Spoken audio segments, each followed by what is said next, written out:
show this to potential partners, and that, I mean, you guys did an awesome job of putting it together. You incorporated our transition from West Texas Food Bank from El Paso and Fighting Hunger. Ed Davis is actually a board member for El Paso and Fighting Hunger, and he's got his heart right where it belongs. I mean, he gives to the food bank a lot, and obviously a lot of his time also. He is one of our board members, and it's one restaurant at a time that you guys have to, or we have to convince to come on board with us. But there's other restaurants that are coming on board, little by little, through that other agency that's helping us right now. So, but you know, you guys did your homework. It's beautifully put together. It's short and sweet, because a lot of times, like me, I'm just going on and on, but you know, you got to keep the audience's attention, and this does it. It's straight to the point and explains everything, and it communicates your cause. Yeah, that was awesome. I mean, it was awesome. That's all I like it. Really good.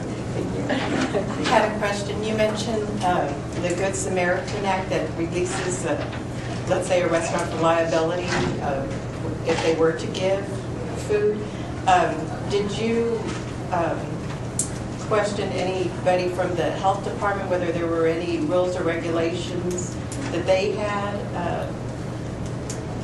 Well, we did some research, but it's because there are a lot of rules and regulations. It's like the food has to be at a certain temperature, and there's this whole booklet that has the rules and rules. Yeah, I think that's why your solution to it is having a night at a restaurant where they donate proceeds, you know, was an excellent solution, because I think things sometimes do get messy if you do try to donate food directly, and you know, you worry about spoilage. You have to, the logistics of it is a lot more difficult, and what you all came up with. And the Good Samaritan Act, what that does is releases all liability. Once you become a partner with us, you are automatically, once the product is switched over to our hands, your liability ends there. We have the salvage license. We have all the requirements to process the food. We make sure that anything that goes out the door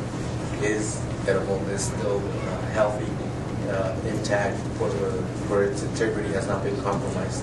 So, but that, I mean, being a restaurant owner, I would feel the same way as most restaurant owners feel. Well, you know, I'm going to give you the food. Somebody gets sick because it sat on your dock for X amount of hours before it was processed.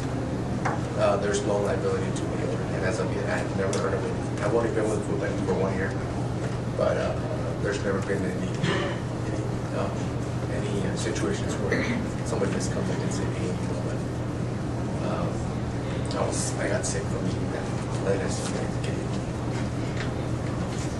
That Good Samaritan Act covers the restaurant or the donor fairly.